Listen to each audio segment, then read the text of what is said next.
Je vous présente Maître Frédéric Paré de la firme d'avocats Clich, Laflamme et Loubier de Saint-Joseph. Bonjour, Monsieur Paré. Bonjour, ça va bien? Ça va très bien. Je suis très contente de vous recevoir ce matin parce que vous allez nous parler de la loi et du télétravail. On sait qu'il y a plusieurs personnes cette année qui ont été obligées de faire du télétravail. Alors, parlez-nous de la loi de ce côté-là. Bon, tout d'abord, je vais faire une parenthèse pour commencer. La loi en tant que telle ne spécifie pas tout ce qu'on voudrait qu'elle spécifie relativement au télétravail. C'est nouveau. Il n'y a pas une loi sur le télétravail au Québec que je peux vous citer. Il n'y en a pas. Donc, tout ce que je vous dis, ça pourrait changer. Les tribunaux ne se sont pas encore prononcés de façon complète sur ces questions-là. Et d'autant plus que le télétravail hors COVID et le télétravail pendant la COVID, ce ne sont pas nécessairement les mêmes règles. Sûrement pas, Donc, parce que bon, pendant la COVID, ça doit être une obligation. Quand l'entreprise, quand le gouvernement dit que les gens doivent faire du télétravail.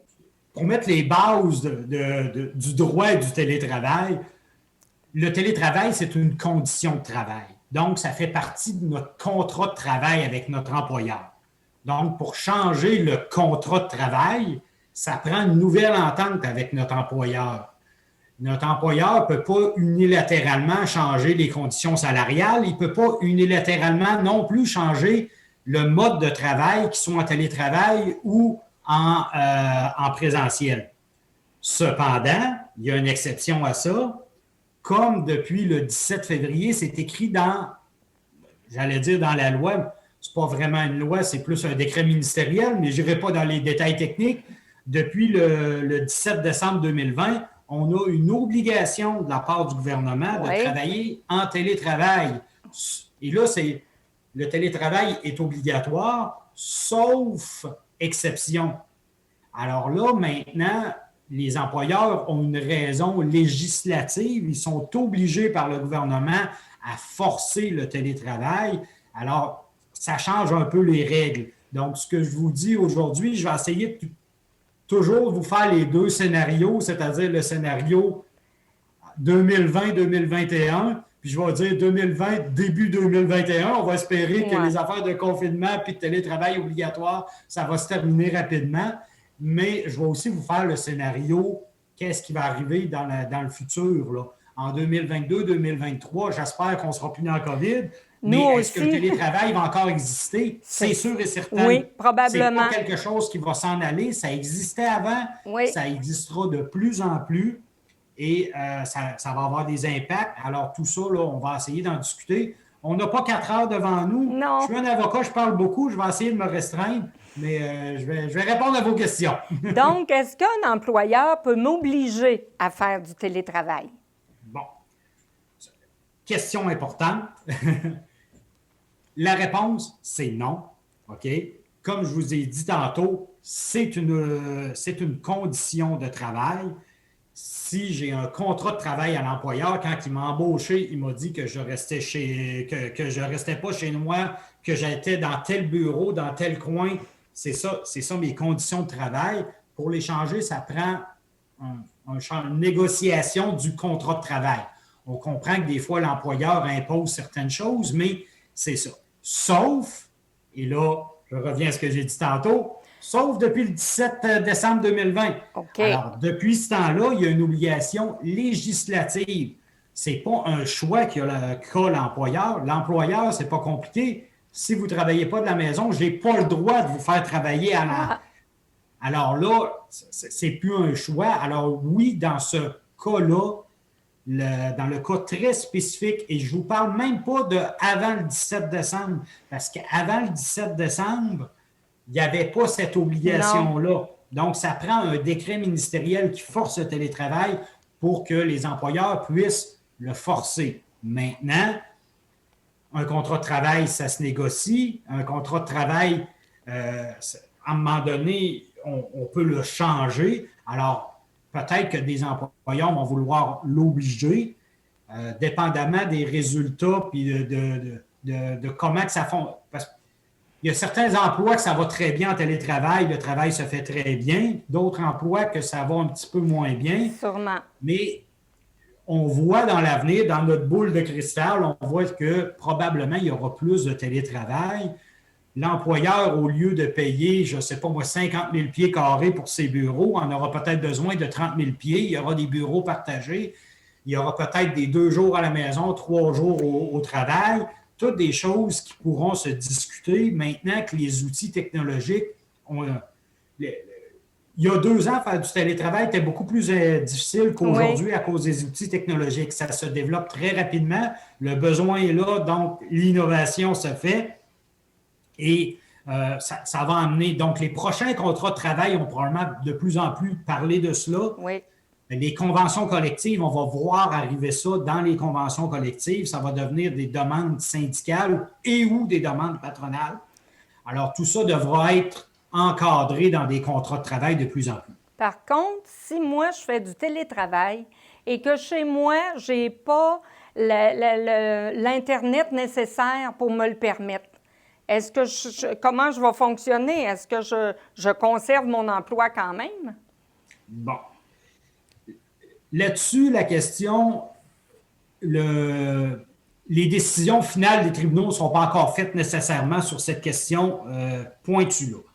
Mais pour ce qui est de l'accès Internet, la chaise, le bureau, l'ordinateur, tout cela, là, il faut comprendre que les tribunaux ont déterminé, puis ça, c'est très clair, que lorsqu'on est en télétravail, notre lieu de travail, notre bureau à la maison, devient un lieu de travail au sens des lois.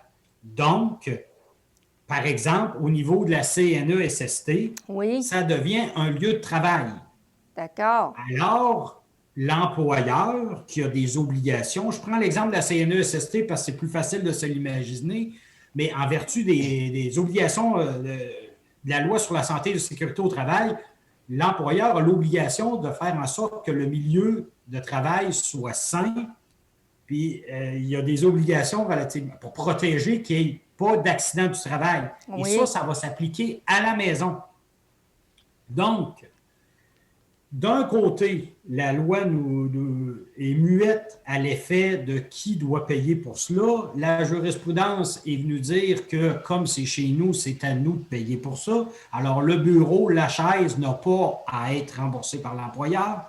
L'Internet non plus, pour l'instant. Mais je vous dirais que j'allais dire 80 % je ne mettrai pas de pourcentage, mais il y a beaucoup d'employeurs qui paient ou qui aident à payer. Donc, c'est correct, là. Et principalement pour des raisons de sécurité. L'ordinateur, je ne veux pas nécessairement que vous preniez votre ordinateur de la maison. Je ne sais pas l'antivirus qu'il y a dessus. Je ne connais pas la sécurité informatique qu'il y a là-dessus. Ouais. Je ne veux pas que mes données se ramassent n'importe où. Donc, je vais vous fournir mon ordinateur. Pour aller jusqu'au bureau puis la chaise, beaucoup moins d'employeurs vont là. Et sachez qu'au niveau fiscal, et là, je ne suis pas un fiscaliste, je vous en parlerai à des comptables, mais il y a certaines choses qu'on peut se faire rembourser au niveau fiscal parce qu'on en a besoin pour l'emploi. Donc, même si le travailleur est obligé d'investir pour se doter d'équipements, il y a un moyen de se le faire financer par la suite ou se faire rembourser, du moins en partie, là, au niveau fiscal. Puis là, mon employeur, il peut-tu me surveiller si je travaille à la maison? Peut-il? Oui. Comment? Ça, on le sait. Ouais. C'est plus difficile. Jusqu'à quel point c'est plus difficile? Parce qu'il doit le faire. Je vous rappelle ce que je vous ai dit par rapport à la CNESST. Il y a l'obligation de s'assurer que votre milieu de travail soit sain, conforme, qui ne vous amènera pas une maladie du travail, qui ne vous amènera pas un mal de dos, etc. Donc, est-ce que ça veut dire qu'il a le droit de venir voir dans ma maison comment je suis installé? Y a-t-il le droit de venir voir à tous les 2 jours dans ma maison comment je suis installé? Alors, vous voyez que les limites, ça pourrait aller loin. C'est une atteinte à la vie privée. Mais présentement, il n'y a pas de loi définitive là-dessus, c'est ce que vous nous dites? Il n'y a pas de loi définitive là-dessus. Ça va se déterminer, ça, par les les tribunaux, la CNESST, les tribunaux de droit commun, les arbitres de grief vont venir faire ce qu'on appelle la jurisprudence. Tout ça, là, toutes ces décisions-là vont venir établir des limites.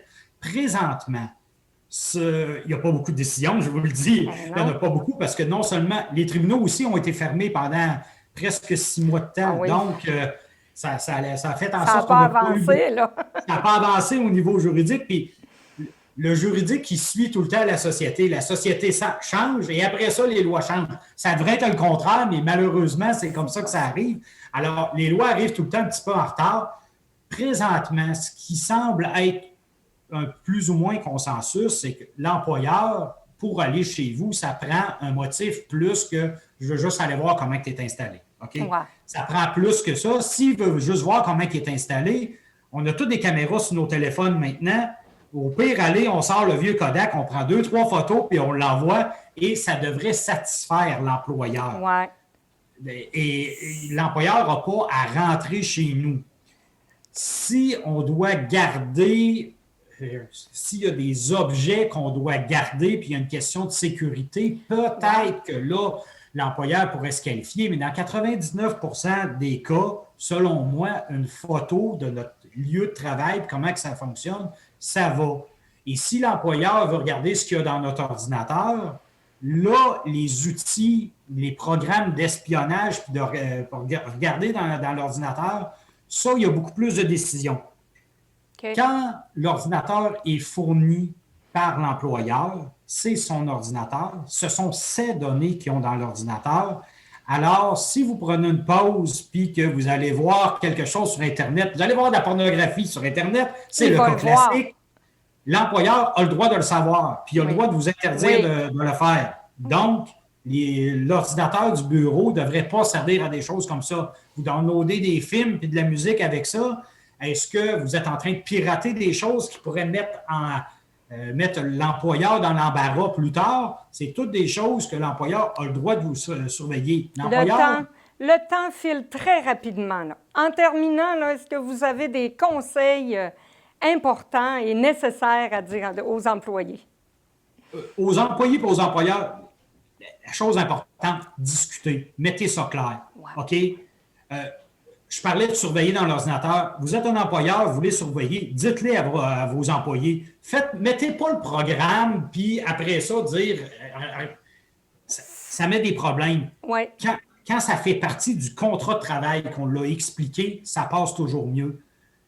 Même chose pour la question des équipements de bureau. Si l'employeur dit, moi, je suis prêt à fournir 25 %, mettez ça clair, faites des politiques.